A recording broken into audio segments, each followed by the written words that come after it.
بسم اللہ الرحمن الرحیم والصلاة والسلام على سید الانبیاء والمرسلین اما بعد فاعوذ باللہ من الشیطان الرجیم بسم اللہ الرحمن الرحیم الذین یؤمنون بالغیب ویقیمون الصلاة ومما رزقناہم ينفقون آمنت باللہ صدق اللہ مولانا العظیم وبلغنا رسولہ النبی الکریم الامین ببرکتہ ان اللہ وملائکتہ یصلون علی النبی یا ایھا الذین آمنوا صلوا علیہ وسلموا تسلیما۔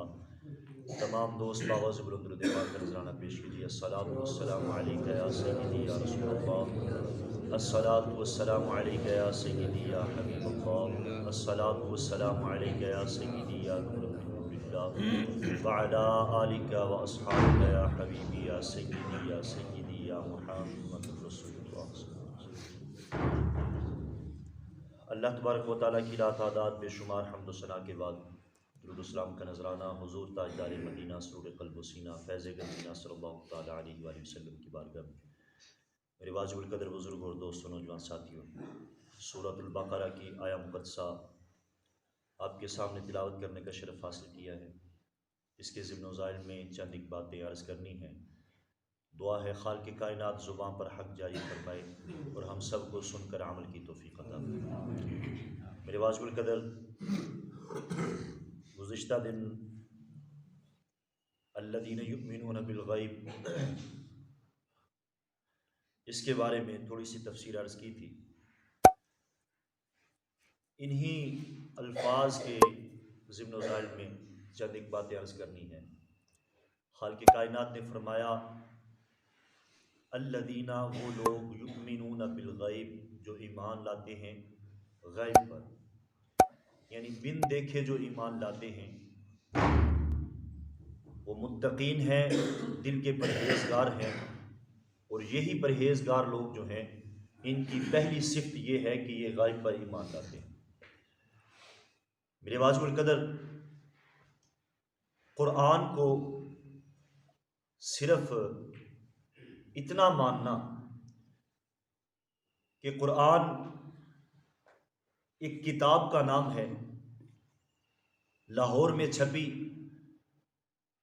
اور سفید ورقے پہ یہ کالے حروف کے ساتھ لکھی گئی، صرف اتنا مان لینا ایمان نہیں، بلکہ یہ ماننا کہ قرآن اللہ کی کتاب ہے، اللہ نے نازل فرمائی، جبرائیل لے کے آنے والے، میرے محبوب صلی اللہ علیہ وآلہ وسلم کے قلب اطہر پر یہ اترنے والی، اس چیز کا نام ایمان ہے۔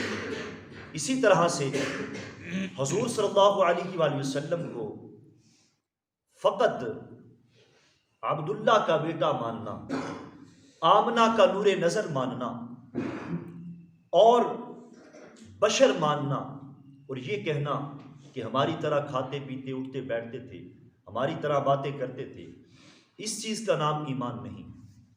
یہ چیزیں ظاہر ہیں، لیکن خالق کائنات نے ایمان کی نشانی کیا بتائی؟ ایمان ہے غیب کا نام، بن دیکھے ایمان لانا۔ جو چیز نظر نہ آئے، جو چیز سمجھ میں نہ آئے، جو چیز دل قبول نہ کرے، اس چیز کا نام ایمان ہے۔ تو گویا میرے محبوب صلی اللہ علیہ وآلہ وسلم کو محمد الرسول اللہ ماننا، یہ ایمان ہے۔ میرے محبوب کو رات کے کچھ لمحے میں لامکان کی سیر کر کے آنا، اس چیز کا نام ایمان ہے۔ فقط بشر ماننے سے ایمان مکمل نہیں ہوگا۔ خالق کائنات نے قرآن پاک میں دیکھیے اپنے محبوب کے ساتھ جہاں بھی کلام کیا ہے، میرے رب ذوالجلال نے فرمایا قل هو اللہ احد، اے محبوب آپ فرما دیجئے وہ اللہ ایک ہے۔ بذات خود بھی فرما سکتے تھے، میرے رب ذوالجلال بذات خود بھی فرما سکتا تھا، لیکن رب ذوالجلال نے فرمایا قل، اے محبوب اپنی زبان مقدسہ سے فرما دیجئے وہ اللہ ایک ہے، یعنی اپنی پہچان بھی کروائی تو وہ بھی میرے محبوب کے توسل سے فرمائی کہ محبوب آپ فرما دیجئے، جو آپ کے ذریعے توحید کا دم بھرے گا، توحید اسی کی مکمل ہوگی، اسی کا ایمان مکمل ہوگا جو آپ کے ذریعے سے ایمان لائے گا، آپ کی نسبت سے، آپ کے سبب جو ایمان لائے گا، ایمان اسی کا کامل ہوگا۔ اسی لیے فرمایا قل هو اللہ احد، آپ فرما دیجئے وہ اللہ ایک ہے۔ تو میرے عزیز محترم، رب ذوالجلال نے بھی اپنی پہچان کروائی۔ میرے محبوب کو صرف بشر ماننا، صرف بشر ماننے سے ایمان مکمل نہیں ہوگا، اسی جھگڑے میں پڑے رہنا اور پھر اس کو طول دے دینا کہ صرف بشر ہیں، ہمارے جیسے ہیں، نعوذ باللہ من ذالک، یہ کہنا اس اور ایمان کا بھی دعویٰ کرنا، ایسے ایمان مکمل نہیں ہوگا۔ میرے محبوب کو اللہ کا رسول ماننا، وہ کسی نے کیا خوب کہا تھا نا کہ تجھے حلیمہ کی بکریوں کے پیچھے پیچھے نظر آیا، میرا محبوب دیکھنے والے تجھے حلیمہ کی بکریوں کے پیچھے پیچھے نظر آیا، معراج کی رات لا مقام پہ جاتا نظر نہیں آیا۔ تو محمد الرسول اللہ ماننے سے ہمارا ایمان مکمل ہوگا۔ اسی طرح سے اللہ کو صرف مالک و رازق ماننا، یہ مثل ظاہر کی ہے کہ وہ خالق ہے، پیدا کرنے والا ہمارا رب ہے، رزق دینے والا ہمارا رب ہے۔ اللہ کو خالق اور رازق ماننا یہ ایمان مکمل نہیں کرتا، بلکہ رب ذوالجلال کو رب محمد ماننا یہ ایمان کے مکمل ہونے کی دلیل ہے۔ رب محمد یعنی حضور صلی اللہ علیہ وآلہ وسلم کا جو رب ہے وہ ہمارا رب ہے، اس سے ہمارا ایمان مکمل ہوگا۔ ایمان نام ہے بن ڈٹھیاں سو دے گا، ایمان نام ہے بن دیکھے سو دے گا، دیکھا بھی نہیں لیکن پھر بھی ایمان لے آئے۔ ہم نے حضور کو دیکھا نہیں، ہم نے اس زمانے کو دیکھا نہیں، ہم نے اپنے رب کو دیکھا نہیں، لیکن اس کے باوجود ہم ایمان لے آئے۔ کس وجہ سے لے آئے؟ کہ ہمارے حضور نے فرمایا کہ قرآن سچ ہے، قرآن حق ہے، ہم ایمان لے آئے۔ میرے محبوب نے فرمایا اللہ ایک ہے، ہم ایمان لے آئے۔ ایمان اس چیز کا نام ہے، جو میرے محبوب نے فرما دیا وہ حق اور سچ ہے، اس میں بحث کی گنجائش ہی نہیں اور اس میں جھوٹ کی گنجائش ہی نہیں۔ ہم بن دیکھے ایمان لے آئے۔ ہم نے لوگوں سے سنا، کیا سنا؟ کہ ہمارے حضور نے یہ کہا، تو پتہ یہ چلا، نتیجہ یہ نکلا کہ جس کام میں میرا محبوب راضی ہو اس چیز کا نام ایمان ہے۔ جس کام میں، جس عمل میں میرے محبوب ناراض ہوں وہ ایمان نہیں۔ اب ہم پہ یہ سوال اٹھتا ہے، یہ فضول خرچی کرتے ہو، میلاد کے مہینے میں تم فضول خرچی کرتے ہو، مساجد کو جھنڈیاں لگاتے ہو، یہ فضول خرچی ہے۔ تو میرے عزیز محترم، گھر کو سجانا، گھر کو صاف کرنا، میرے محبوب نے فرمایا ایمان نصف ایمان ہے، صفائی جو ہے وہ نصف ایمان ہے۔ ان کاموں سے میرے محبوب ناراض نہیں ہوئے۔ ہمارا یہ مقصد کیا ہے؟ یہ جھنڈیاں لگانا، یہ بتیاں لگانا، گلی کوچوں کو روشن کرنا، صاف کرنا، اس میں ہمارا مقصد کیا ہے؟ ہماری نیت کیا ہے؟ ہماری نیت یہ ہے کہ ہمارے آقا ہم سے راضی ہو جائے، ہمارے محبوب ہم سے راضی ہو جائیں، کہ ان کی ولادت کے دن ہم یہ خوشی منائیں۔ تو جس کی ولادت کی خوشی منائی جائے، کیا وہ ناراض ہوتا ہے کہ میں فلاں دن پیدا ہوا، اس نے اس دن کو یاد رکھا، 1400 سال گزر گئے لیکن اس کے باوجود اس بندے نے اس دن کو یاد رکھا، کیا ہمارا محبوب ہم سے ناراض ہوگا؟ ہم ولادت کا دن، آقا کا ولادت کا دن جو ہے اس کو ہم نے 1450 سال بعد بھی یاد رکھا، کیا میرا محبوب اس سے ناراض ہوگا؟ اس خوشی میں اگر ہم جھنڈیاں لگا دیں، کس دلیل کے مطابق تم کہتے ہو کہ یہ بدعت اور حرام ہے؟ کوئی ایک دلیل تو دو۔ کوئی دلیل نہیں۔ میرے محبوب کو خوش کرنے کا نام ایمان ہے، میرے محبوب کو راضی کرنے کا نام ایمان ہے۔ ہم سے ایسے اعمال ہو جائیں جس سے ہمارا آقا و مولا راضی ہو جائے، اس چیز کا نام ایمان ہے۔ ایمان نام ہے بالغیب کا۔ رب ذوالجلال نے فرمایا الذین یؤمنون بالغیب، آپ کے دل کو تر و تازہ کرنے کے لیے ایک حدیث مبارکہ آپ کی گوش گزار کروں۔ میرے محبوب صلی اللہ علیہ وآلہ وسلم نے فرمایا، صحابہ اکرام کو اکٹھا کیا اور فرمایا، اے میرے صحابہ، تمہیں ایک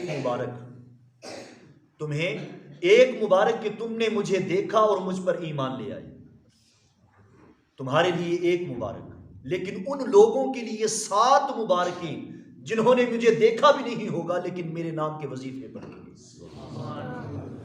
جنہوں نے مجھے دیکھا بھی نہیں ہوگا، یعنی وہ مبارک، وہ 7 مبارکیں تیرے میرے لیے ہیں۔ میرے آقا و مولا نے 7 مبارکیں دی ہیں، ہمیں جانتے نہیں ہیں، لیکن فرمایا ہے صحابہ تمہیں ایک مبارک کہ تم نے مجھے دیکھا اور مجھ پر ایمان لے آئے، لیکن ان لوگوں کو 7 مبارکیں ہوں۔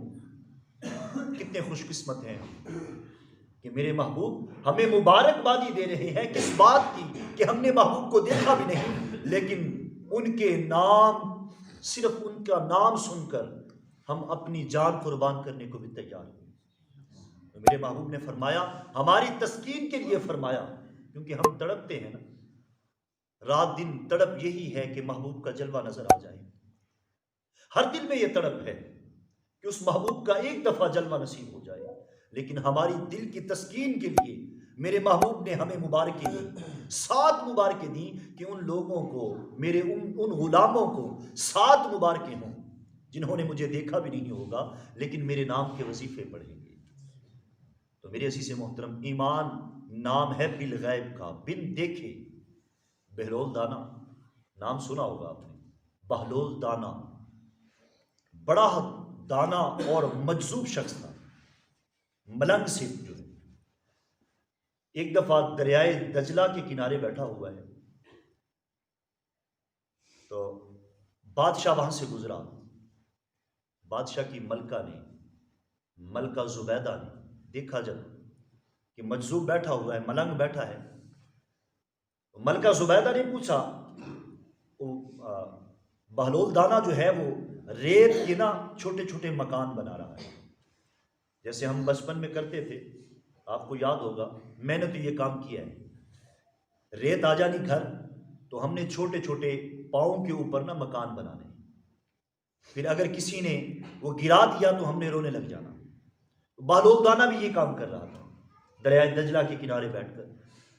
تو ملکہ زبیدہ نے پوچھا، اے مجذوب کیا کر رہے ہو؟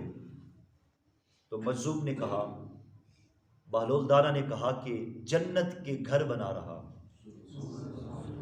ملکہ زبیدہ نے کہا، بیچتے ہو؟ اس نے کہا، ہاں بیچنے کے لیے تو بنا رہا ہوں۔ فرمایا، پوچھا کہ اس کی قیمت کیا ہے؟ اس نے کہا 10 درہم۔ اس نے 10 درہم اپنی جیب سے نکالے، بہلول دانا کو دے دیے۔ ملکہ تھی، 10 درہم کی کیا اوقات تھی اس کے سامنے، تو 10 درہم اس نے دے دیے اور آگے چل گئی۔ بعد میں بادشاہ آیا، اس نے پوچھا، بہلول کیا کر رہے ہو؟ اس نے کہا، جنت کے گھر بنا رہا ہوں۔ اس نے کہا، جنت کے گھر بنا رہے ہو، اس کی قیمت کیا ہے، بیچنا ہے؟ اس نے کہا، ہاں بیچنا ہے۔ قیمت کیا ہے؟ 10 درہم۔ تو مسکرا کے وہ چلا گیا کہ ملنگ صفت آدمی ہے، مذاق کر رہا ہے۔ تو جب رات ہوئی نا، بادشاہ جب سویا تو رات خواب میں کیا دیکھتا ہے کہ میں جنت میں گھوم رہا ہوں، گھومتے گھومتے ایک سرخ رنگ کا بہت ہی خوبصورت ہیرے جواہرات سے بھرا ہوا ایک محل نظر آیا۔ جب قریب گیا، دربانوں نے روک دیا۔ اس نے پوچھا، مجھے اندر جانے دیجیے، یہ کس کا محل ہے؟ دربانوں نے کہا کہ یہ ملکہ زبیدہ کا محل ہے، یہ ملکہ زبیدہ کا محل ہے، تم اندر نہیں جا سکتے۔ اس نے کہا، میں اس کا خاوند ہوں، سر کا تاج ہوں، میرا اس کے ساتھ نکاح ہوا ہے۔ اس نے کہا، نہیں، دنیا کا سودا اور ہے، جنت کا سودا اور ہے۔ جنت میں جب تک مالک اندر نہیں جائے گا، مالک کی اجازت نہیں ہوگی، اس وقت تک کوئی دوسرا داخل نہیں ہو سکتا۔ بیدار ہو گیا، فوراً بیوی کے پاس گیا، تو نے آج کون سا عمل کیا ہے، ذرا مجھے بتا تو صحیح، آج کون سا ایسا عمل کیا ہے، میں نے جنت میں تیرے نام کا محل دیکھا ہے۔ اس نے کہا کہ معمول کے مطابق وہی نمازیں، وہی زکوٰۃ، بس وہی کام، کوئی خاص کام تو میں نے کیا نہیں۔ ہاں یاد آیا کہ دریا کے کنارے وہ مجذوب بیٹھا ہوا تھا، اس نے مجھے ایک مکان دیا تھا، میرے مکان کے نام کی لکیر کھینچ دی تھی ایک ریت کے مکان پر، اور مجھے کہا تھا کہ یہ 10 درہم اس نے لیے اور دریا میں پھینک دیے، خود نہیں رکھے، دریا میں پھینک دیے، لیکن اس نے میرے نام کا ایک جنت کا مکان میرے حوالے کر دیا تھا۔ بس وہی ایک عمل ہے، مجھے لگتا ہے کہ اس کی وہ دعا قبول ہو گئی۔ تو اس کے دل میں تڑپ پیدا ہوئی، بادشاہ کے دل میں تڑپ پیدا ہوئی کہ اللہ کرے کہ آج مجھے بھی وہ مل جائے، اور اسی موج میں ہو جس موج میں کل تھا نا۔ یہ اللہ کے ولی جو ہیں، یہ مجذوب شخص جو ہیں، ان کی موج کے یہ مالک ہوتے ہیں۔ جب موج آ جائے تو پھر روئے زمین کا کایا پلٹ دیتے ہیں۔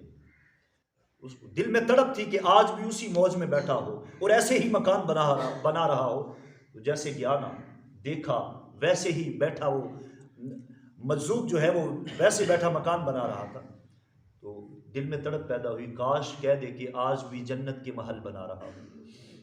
پاس گیا، بہلول کیا کر رہے ہو؟ کہا جنت کے محل بنا رہا ہوں۔ بیچنے ہیں؟ ہاں بیچنے ہیں۔ کہا کتنے کا؟ کہا آدھی حکومت لگے گی۔ اس نے کہا اللہ کے بندے، کل تو 10 روپے میں دے رہا تھا، آج آدھی حکومت، اتنی زیادہ قیمت صرف ایک ہی رات میں بڑھ گئی۔ اس نے کہا کل تو نے دیکھا نہیں تھا، آج تو دیکھ کے آ رہا ہے۔ کل تو نے دیکھا نہیں تھا، آج تو دیکھ کے آ رہا ہے۔ 10 روپے ان کے لیے جنہوں نے دیکھا نہیں، تیرے لیے آدھی حکومت ہے، تیرے لیے اتنی قیمت ہے، اس لیے کہ تو دیکھ کے آ رہا ہے۔ ایمان نام ہے بالغیب کا، یعنی بن دیکھے، میرے محبوب کا جلوہ نہیں دیکھا، لیکن اس کے باوجود ہم ان پر ایمان لے آئے۔ اس چیز کا نام ایمان ہے۔ محمد الرسول اللہ ماننا، رحمت للعالمین ماننا، شفیع المذنبین ماننا، اس چیز کا نام ایمان ہے۔ تو میرے عزیز محترم، چھوڑ دیجئے یہ جھگڑے، خدا را یہ فرقہ واریت کو چھوڑ دیجئے، اسلامت کو چھوڑ دیجئے۔ صرف اس چیز کو مد نظر رکھیے کہ ہمارے محبوب کے ہمارے اوپر احسانات کتنے ہیں۔ ہمارے ساتھ کوئی خونی رشتہ نہیں تھا، اس کے باوجود میرے محبوب نے ہمارے لیے پتھر کھائے ہیں، ہمارے لیے پتھر کھائے ہیں، اور کوئی ایک آدھ پتھر نہیں لگا، بلکہ روایات میں آتا ہے اس لجپال نبی نے ہماری ذات کے لیے، ہماری ذات کے لیے، تیرے ساتھ کیا رشتہ تھا؟ تیرا باپ بھی تیرے لیے 1-2 پتھر نہیں کھا سکتا۔ جتنی قربانیاں میرے محبوب نے دی ہیں نا، میرا باپ بھی اتنی قربانیاں نہیں دے گا، وہ بھی مجھے دھتکار دے گا، دفع ہو جا، تیری وجہ سے میری بے عزتی ہوتی ہے۔ ہوتا نہیں ایسا؟ ایسا ہی ہوتا ہے، لیکن لجپال نبی کی کرم نوازی تو دیکھیے، ہمارے لیے پتھر کھائے، ہمارے لیے سر پہ کوڑا بھی گروایا۔ ذرا دیکھیے تو صحیح، کیا نبی ایسے بھی ہوتے ہیں؟ کیا لجپال نبی ایسے بھی ہوتے ہیں؟ میرے محبوب کی کتنی کرم نوازی ہے، کتنی قربانیاں دی ہمارے لیے، ہم تک دین پہنچانے کے لیے، ہمیں سیدھی راہ پہ چلانے کے لیے، ہمیں جہنم سے نکال کر جنت میں داخل کرنے کے لیے میرے محبوب نے کتنی قربانیاں دی۔ اللہ کے بندے، تو اس میلاد پر اعتراض کرتا ہے، اس میلاد پر اعتراض کرتا ہے، تو ساری زندگی بھی میرے محبوب کے نام کا وظیفہ پڑھتا رہے، پھر بھی ایک احسان کا وجہ نہیں چکا سکتا۔ تیرے ماں باپ جہاں تجھے چھوڑ جائیں گے، وہاں اس لجپال نبی نے تیرے کام آنا ہے۔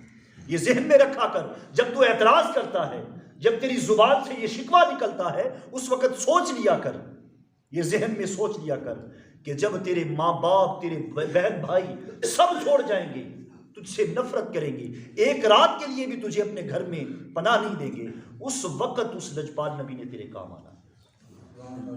میرے عزیز محترم، یہ صرف غلط افواہ ہے، غلط عقیدہ ہے، لوگوں کو گمراہ کرنے کا ایک سبب، ایک ذریعہ ہے۔ اللہ تبارک و تعالیٰ کرم فرمائے، اللہ تبارک و تعالیٰ ہم سب کو میلاد منانے والا بنا دے۔ میری تو یہی التجا ہے کہ روئے زمین کے چپے چپے پہ میرے محبوب کا میلاد ہو، میرے محبوب کا نام کا ڈنکا بجے، پتہ چلے کہ واقعی جیسا لجپال نبی تھا، امت بھی ویسی سونی ملی ہے۔ اللہ تبارک و تعالیٰ کرم فرمائے، اللہ تبارک و تعالیٰ توفیق عمل عطا فرمائے، اللہ تبارک و تعالیٰ قرآن پاک کو سمجھنے کی، سمجھ کر اس پر عمل کرنے کی بھی توفیق عطا فرمائے۔ آمین آمین ثم آمین، وآخر دعوانا ان الحمد للہ۔